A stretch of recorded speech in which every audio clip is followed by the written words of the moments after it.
कहते हैं मनुष्य का जुनून एक ऐसी अवस्था है जहां पर इंसान की चाहत पागलपन का रूप ले लेती है, और जब जुनून व्यक्ति को सवार होता है तो व्यक्ति जहां चाहे वहां पहुंच सकता है। आज मैं एक ऐसे एग्जामिनेशन की बात करने जा रहा हूं जिसमें प्रतिष्ठा, पैसा के साथ साथ आपको एक ऐसा अवसर मिलता है जिससे आप समाज में भले छोटे स्तर पे हो या बड़े स्तर पे हो बदलाव ला सकते हैं, समाज का सेवा कर सकते हैं। तो आइए आज हम लोग बीपीएससी के बारे में जानते हैं। परीक्षार्थी के चयन का मापदंड जो है वो 3 चरणों में पूरा होता है। पहला प्रीलिम्स, दूसरा मेंस और तीसरा इंटरव्यू। आज हम लोग बारी बारी से तीनों को समझेंगे। तो चलिए शुरू करते हैं। सबसे पहले बात आती है कि बीपीएससी का फुल फॉर्म क्या होता है। इसका फुल फॉर्म होता है Bihar public service commission. Bihar public service commission, Bihar लोक सेवा आयोग या बिहार सिविल सेवा आयोग। क्लियर हो गया। इसमें पहुंचने के लिए जो योग्यता होती है वो योग्यता होती है ग्रेजुएशन। वो ग्रेजुएशन आप साइंस से कर लें, आर्ट्स से कर लें, कॉमर्स से कर लें या जिस प्रकार करें, आप ग्रेजुएट हों। कोई भी अंक निर्धारित नहीं है, बस आप पास हों। ठीक है। आइए, तो इसका जो पहला चरण का पहला जो एग्जाम होता है जिसमें आप सम्मिलित होंगे, यानी युद्ध का पहला जो पड़ाव होता है वो होता है पीटी प्रीलिम्स। इसमें क्या कैसे प्रश्न पूछे जाते हैं? इसमें जो प्रश्न पूछे जाते हैं वो सामान्य अध्ययन से प्रश्न आते हैं। सामान्य अध्ययन क्या है इसके बारे में मैं आगे जानकारी दूंगा। अच्छा, माध्यम जो रहता है वो अंग्रेजी और हिंदी दोनों में पूछा जाता है। आप जिसमें कंफर्टेबल हो उसमें एग्जामिनेशन दे सकते हैं। तीसरा, टोटल प्रश्नों की जो संख्या होती है, यानी कुल प्रश्नों की जो संख्या होती है वो 150 प्रश्न होते हैं, और इस पर कुल अंक जो दिए जाते हैं वह भी 150 होता है। यानी प्रश्न भी 150 और अंक भी 150, यानी कि सभी प्रश्न 1 अंक का होता है। एक सही करेंगे आपको 1 अंक मिलेगा।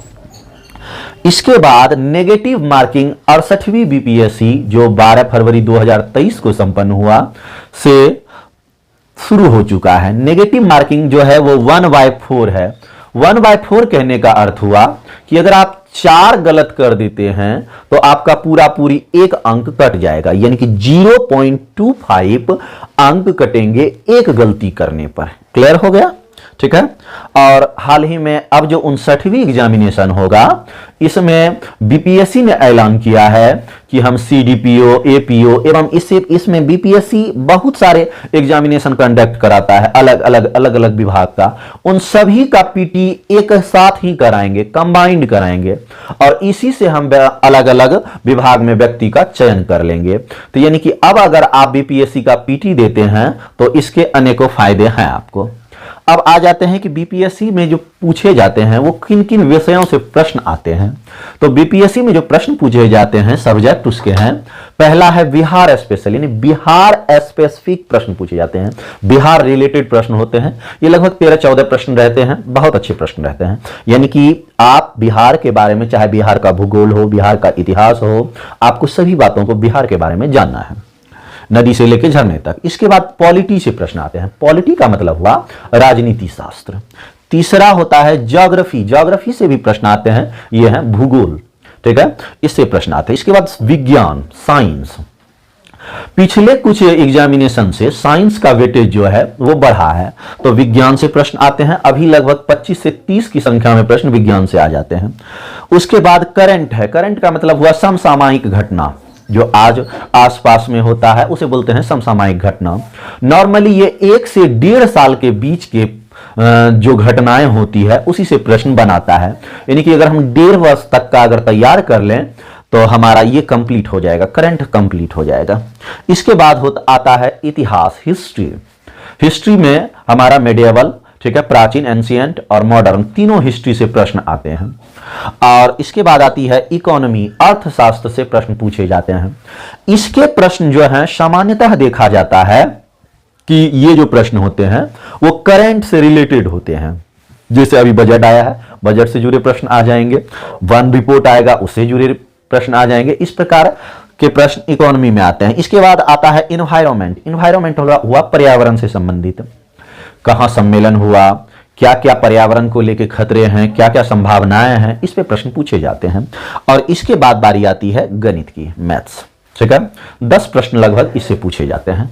इतने विषयों से टोटल 150 प्रश्न पूछे जाते हैं और जिसमें कि लगभग 2 घंटे का समय दिया जाता है। तो ये हमारा हो गया पीटी। अब चलते हैं मेंस की ओर। चलिए, अब बारी आती है मेंस की। यदि आप पीटी पास कर जाते हैं, क्योंकि जितना भी वैकेंसी आता है उसका 10 गुने बच्चों को मेंस के लिए चयनित किया जाता है। अगर उस चयनित में यानी कट ऑफ में आप आ जाते हैं तो दूसरे स्टेज में आप प्रवेश करते हैं, यानी कि मेंस के लिए आप प्रवेश करते हैं।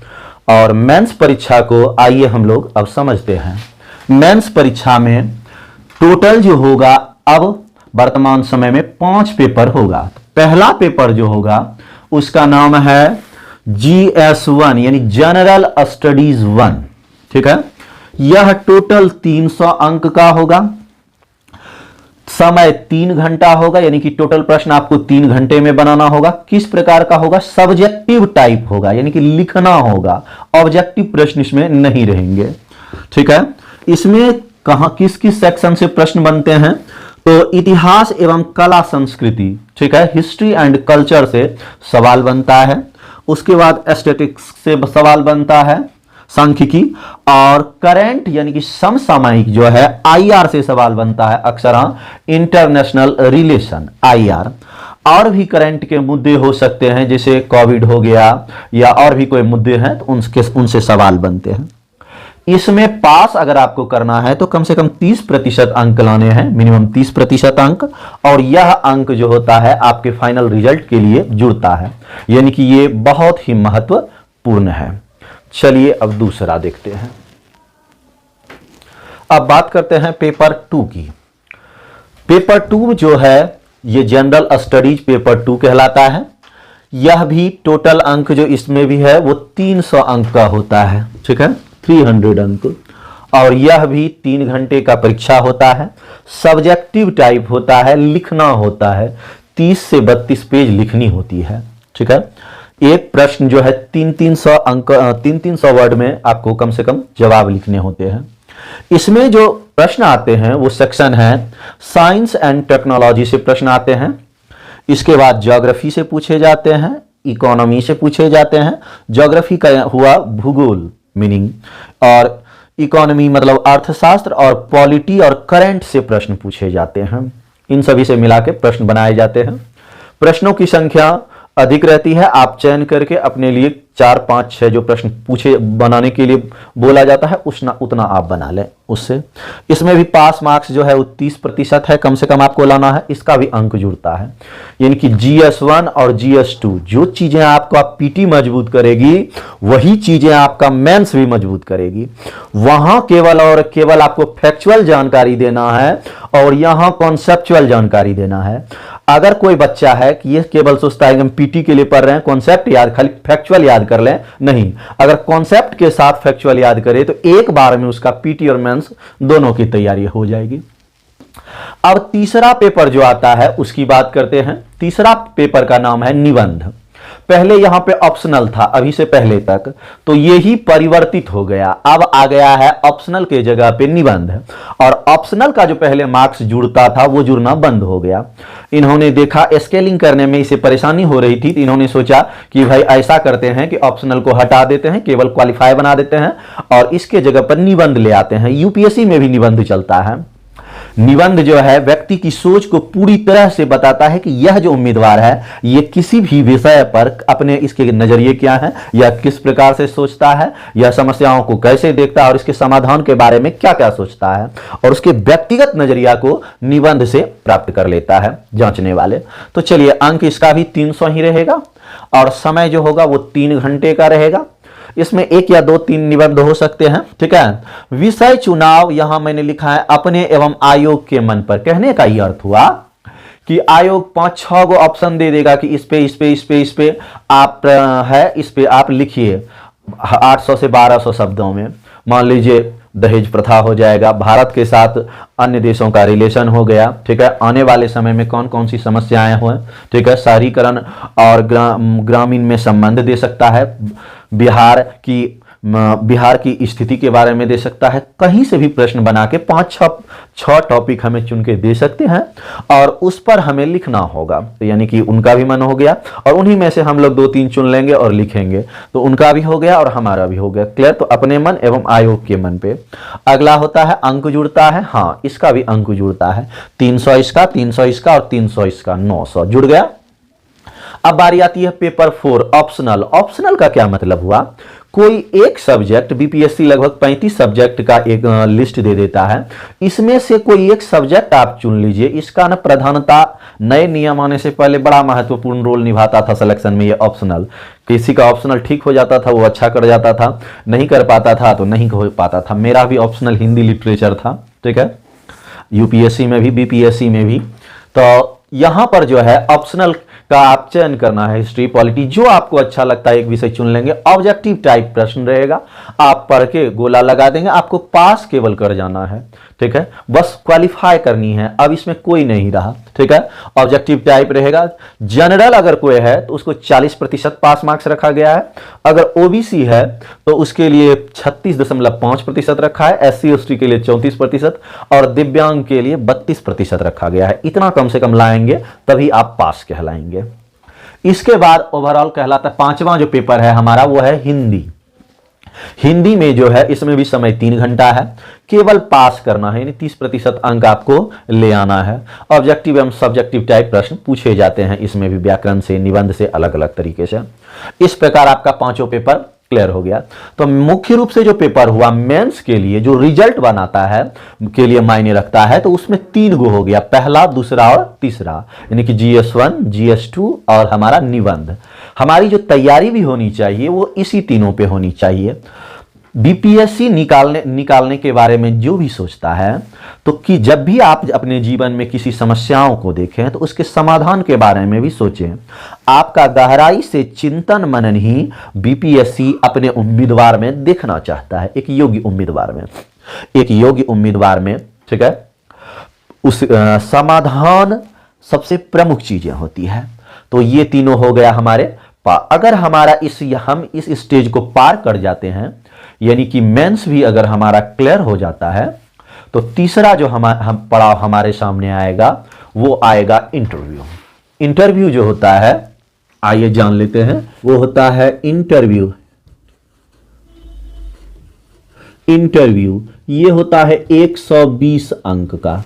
कितने का? 120 अंक का हमारा इंटरव्यू होता है। अच्छा, और फाइनल रिजल्ट जो बनता है, वो बनता है मेंस का अंक। मेंस में पहला paper 1, paper 2, paper 3 plus interview, तो ये हो गया 300 प्लस 300 प्लस 300 प्लस 120, तो टोटल हो गया हमारा 1020। इसी पर हमारा बनता है रिजल्ट, ठीक है। 1020 अंक पे हमारा रिजल्ट निर्धारित होता है। इसमें लगभग जो अभी तक कट ऑफ आता है वो मैक्सिमम जो है 50% के आसपास या थोड़ा ऊपर रहता है, 60% तक, यानी कि 600 अंक तक। यानी कि अगर आप 1020 में 600 अंक तक ले आते हैं, 550 तक ले आते हैं, 500 तक ले आते हैं, 50% से ऊपर, तो आप समझिए आपका बीपीएससी में चयन हो गया और आप अधिकारी बनने के योग्य हैं।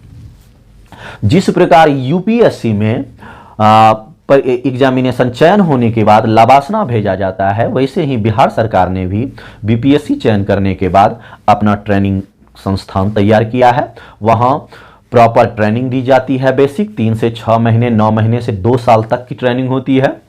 अलग अलग जो पोस्ट होता है उनकी ट्रेनिंग अलग अलग होती है और इसके बाद भेज दिए जाते हैं आपको सेवा करने के लिए। आप जो अधिकारी इससे बनते हैं, बीपीएससी से बनते हैं, वो